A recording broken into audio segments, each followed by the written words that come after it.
සම්බුදු පියා වෙද අවසර ලබාගෙන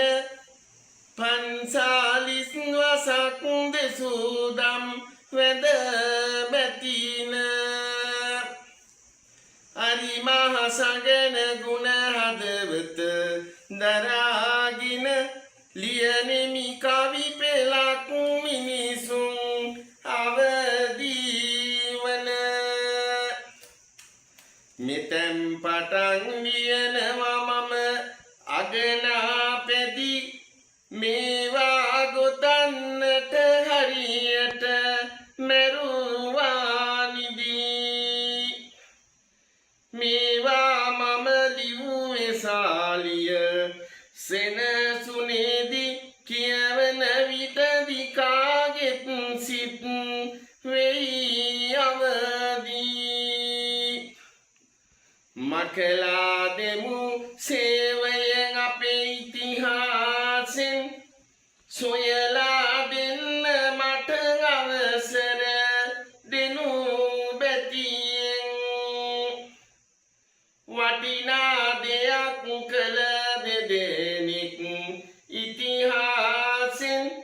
සොයලා දෙන්න මම පන්හිඳ අතට ගතින් සකල සිරියෙන් පිරුණ ගනුරපුර රජකල නරපතියෙක් සිටිනා සුපතල නරපති කවුරුත් ගරු කළ දුටු ගැමුණුනා මය දරනා එම රජතුමාට පුත්‍රවනක් විය ඔව්සාලිය කුමරු වෙනා සිදුන පුවතක් හරිම සුන්දරයි ඉතිහාසෙන් අතුගා දමනා සොළොස්වියට පා තෙබුවව් කුමරුන් ගුත්තා කියලයි අමතන්නේ ගුත්තා තරුණයා කොටගේ පිටියේ ගමරාලගේ ගෙදරයි ඉන්නේ ගමරාලගේ දෙටු දියණී කලු එතනා තම මේසිය වන්නේ කලු එතනා දුව සරණෙට අරගෙන දෙදෙනා ආලින් පසු වෙන්නේ කලු එතනා තම මේසිය කරගෙන ජීවත් වෙයි කොටගේ පිටියේ මෙසේ ටික කලක් ගත වී යනකොට දරු පැටියේ එතනට ලැබුණේ එම දරු පැටියට සාලිය කියලා නමකුත් පට බැඳිලයි තිබුණේ සිදුන කතාව හරිම සුන්දරයි ඉතිහාසෙට ගැයි එක් නුනේ තරුණ වියට පත් සාලිය කුමරුට දිලිඳු තරුණියක් මුණ ගැහුණා ඇයට පෙම් කර සැමට හොරෙන් අනුරාපුර හැරදා පිටත් වුණා රූපෙන් වගේම හැම ගුණ කඳකින් තම මේසිය ඉදිරියට ගෙනා ඇයට පෙම් කළ සාලිය කුමරුගේ ප්‍රේමය ටික මෝරන්නා සාලිය කුමරුම් මාලා සමගින්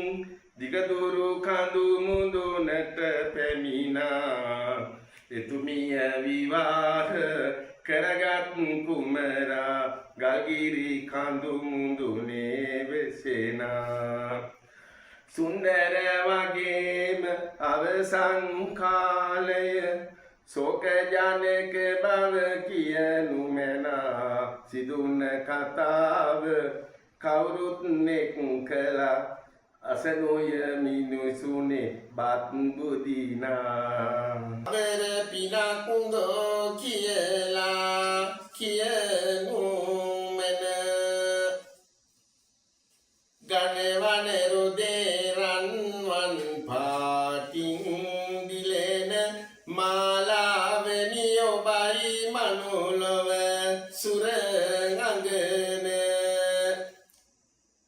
කුලගත කුමක් වුණත් මට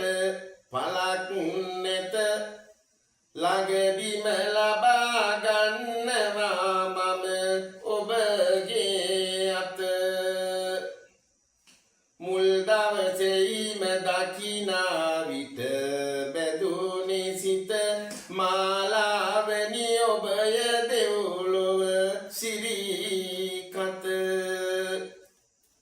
සුරලොවින් පාවූ දෙව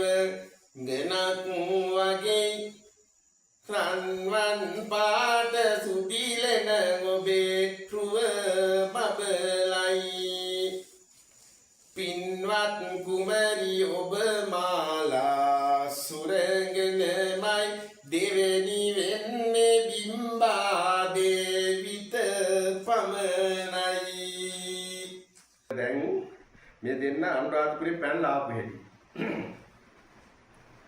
ආලය නැමැති මල් යහනක හිත රන්දා කාලය ගෙවමි ඔබ වෙත සෙනෙහස බන්දා කවදාවත්ම නොයනිමි මම ඔබ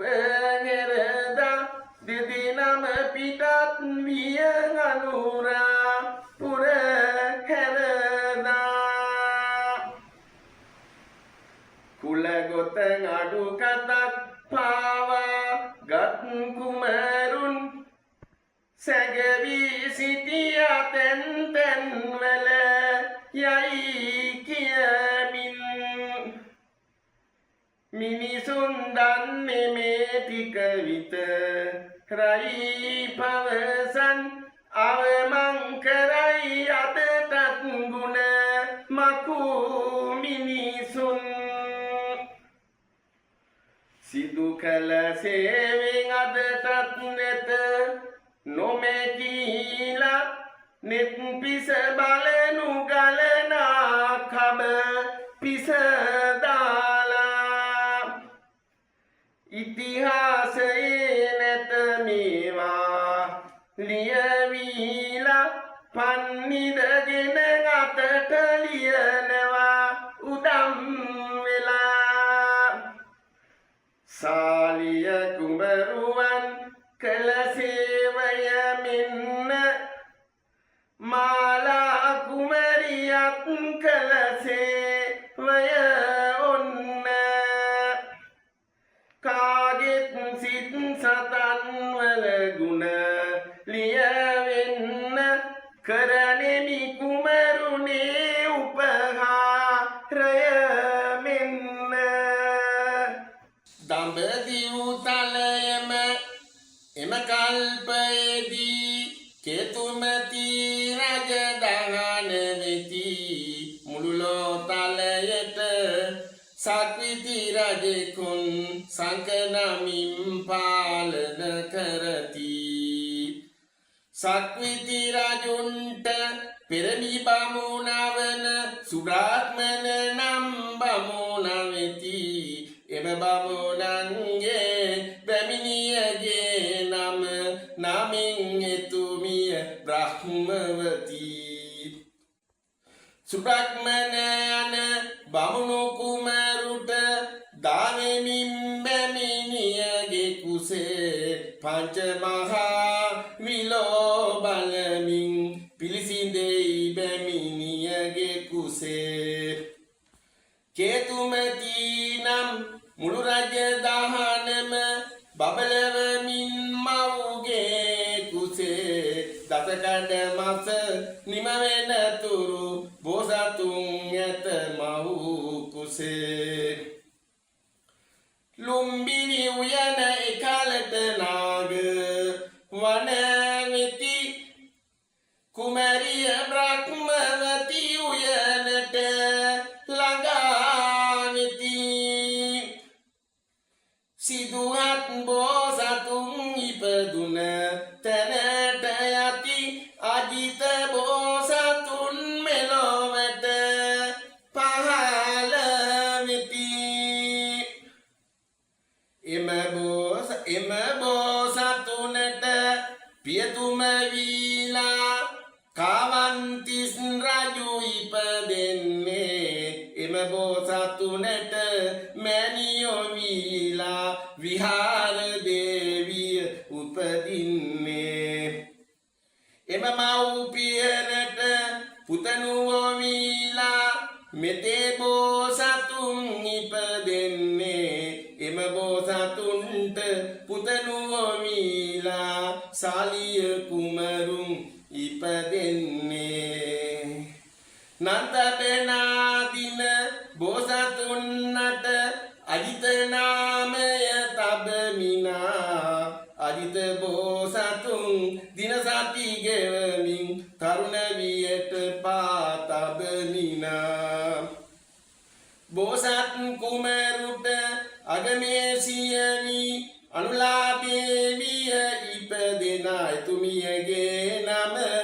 පස්වන කපේදී චන්ද්‍රමුඛී නාමය දරනා අජිත බෝධිසත්වයෝ හට දාවෙමිනා සාලිය කුමරු පුතණුවෝ වී පිළිසිඳෙනා දසකඩ මසදිමා